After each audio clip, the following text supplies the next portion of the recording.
I've had a few requests since I've posted the video on how I set up cell builders back in the beginning of this year. I think it was in May or early June when we posted a video on how we set up cell builders, and just kind of like an introduction and a detailed kind of explanation of how I raise queen cells and kind of my queen rearing scheme, if you will. And I in that video, I did a good job of outlaying the different kind of the different steps that's entailed to setting up cell builders and how I graft and the basics of what I do with regards to raising queen cells or queens or propagating them. But I did a really bad job of articulating or showing you guys the schedule that I use that kind of holds everything, the glue that holds everything together in my queen rearing and my breeding program, or just propagating queen bees in general. I'd like to do that today to just show you guys in depth the schedule. I won't go into great detail about the particular steps, about how I do like set up cell builders and prep them and all this other stuff. And if you want to see how that's done, please just look at it, refer to the video that we have on this page or this channel on how we set up the cell builders and do all that and all those tasks pertaining to raising queen cells. I'd like to just emphasize that this is a schedule, this 8-day schedule. I learned originally, I got this all from Kirk Webster. And I asked him, how did he come up with this schedule? And I think he adopted it. There was an acquaintance of his, I can't remember his name. He was a French Canadian who was raising queens at the time, and he was on his 4-day schedule.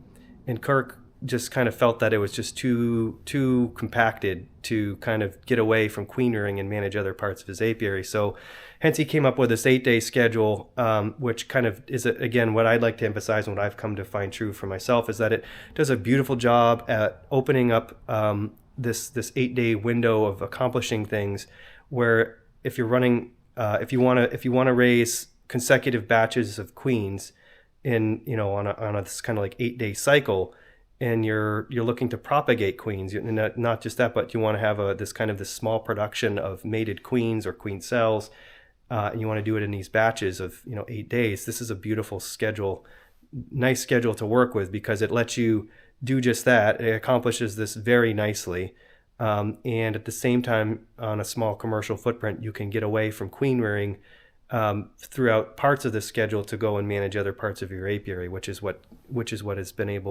helped me be able to do and manage 3 tiers of management in my apiary, predominantly obviously queen rearing, queen breeding, honey production, and nucleus colonies. So here's the schedule. I laid everything out here on this retro tablet, or known as just as a piece of paper, but the schedule is this is just, I'm going to do 2 steps of this. This is just one, what this looks like laid out over the course of a 31-day month. Let's just say this is the month of May, but this is one batch of queens, just to give you guys the flow of what this looks like for one batch of queens. So again, this is a schedule where you can incorporate multiple batches of queens, and you can do so very nicely. I will raise about I will go through and propagate around 8 batches of queens in my operation. And typically if I start that process on the 10th or the 12th of May, I can go right up until like the middle of July for the last graft, and do a very good job with consistently raising beautiful cells and mating, having really good success at mating good queens. So here it is. Essentially, most queen rearing schemes are oriented around the grafting day. So hence I've already kind of picked out a day, just hypothetically, right? I picked out the 12th of this month. Let's just say it's May, for the first day for the first round of grafting. So then what I do once you pick out your grafting day is you count back 10 days to this day, which would be labeled as setup. And I have a number corresponding numerically to the batch that this all correlates to. So as you go through your schedule, you can see which batch of queens you're working with. So this is the first round of queens. Everything's got a number 1. So setup day, 10 days before you graft. The whole purpose behind the 10 days is to give these cell builders in the portion of the colony that you're going to raise queen cells in have no eggs or larvae when you're going to graft. That's this part of the secret, is to have no eggs or larvae present in your cell builder. So set up on day 1. You then will let 6 days pass you by, and there's plenty of things a beekeeper with a busy schedule can do in those days. On the 6 days after you set up your cell builder is when I work the breeders. Those are all my breeder queens are confined on 3 combs, and this is the day I just simply swap over an empty drawn comb for her to lay into. I typically want to do this in the morning. For whatever reason, if I choose to push this task back into the middle of the day, on the day that I graft, I always have eggs. I never have larvae. So for whatever reason, she just misses, she kind of does her run through the space there and misses that comb. So I'll try to do this. I don't try. I make it an effort to get this task done in the morning. And this is a nice task, right? It just takes about 15-20 minutes, depending upon the number of breeders you have to do it to. But essentially, if you get it done in the morning, you have the rest of the day to do other things, which is, again, nice. So that's working the breeders. And then 4 days will go by, and then you arrive at your grafting day.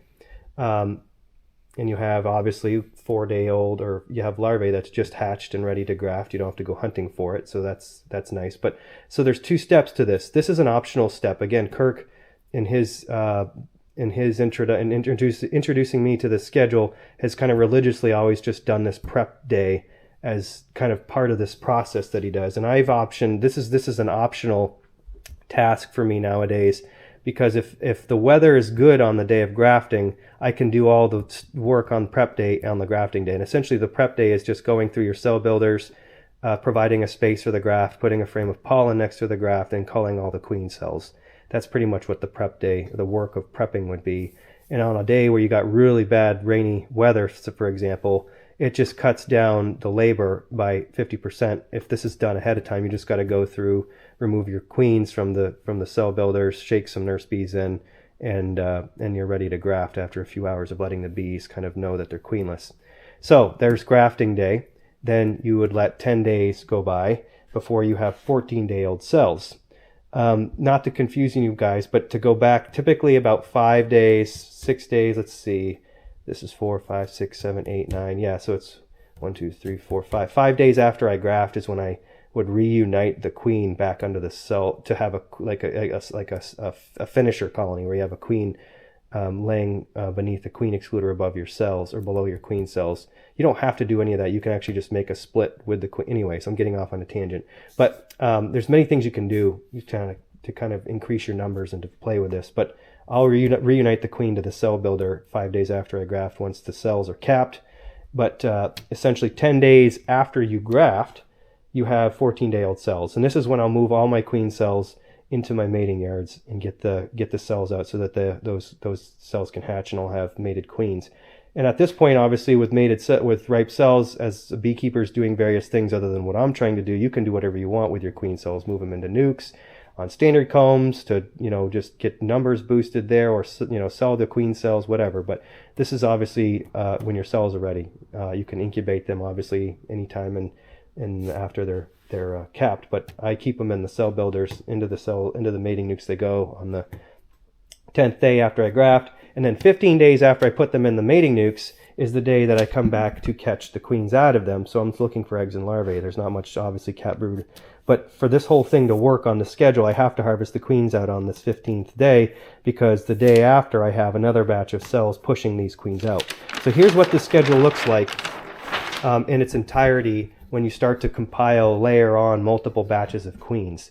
So you have, again, it's the same schedule as the first batch, but I'm now piling on multiple batches on top of it. And you can see how you have this 8-day staggered kind of effect. So you set up the first round, 8 days later, you set up the second round, 8 days later, you set up the third round, and so forth on down the line you go. And you go until you feel like you've reached the number of queens you need for your season or for your objective with your bees. So for me, I'll just go right up until about 8. I'll go right up till around eight rounds of queen rearing. So you can see this is how the flow of work goes on that 8-day schedule. Once you start to get about 3 to 4 rounds of cell building or of queens compiled on to the schedule, you have this kind of 8-day flow of tasks that need to be done, and it goes like this: set up, prepare, graft, catch queens. You put out the queen cells. You have a day off from queen rearing, obviously, any tasks that involve queen rearing work. And then you have a day of working your breeders, which is this nice small task in the morning. You have a day off, and then the whole cycle begins anew. set up, prepare, graft, put out cells, or catch queens, put out your queen cells. And again, it just goes on and just repeats that 8-day kind of workload. And obviously in that 8-day cycle, you have 2 days that you can get away to do other things. And this is what's made this whole thing work for me, where I only have myself and a helper in my apiary doing all the work, is we can get away and we can make up nukes and we can put supers on, we can get out into other parts of the apiary.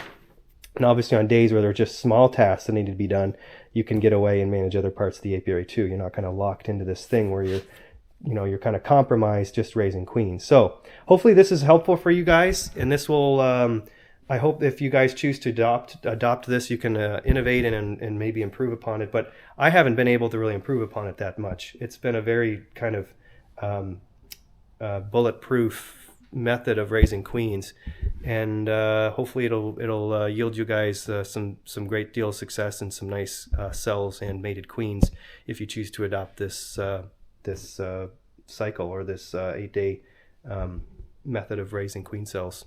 Till we see you again, have a good day.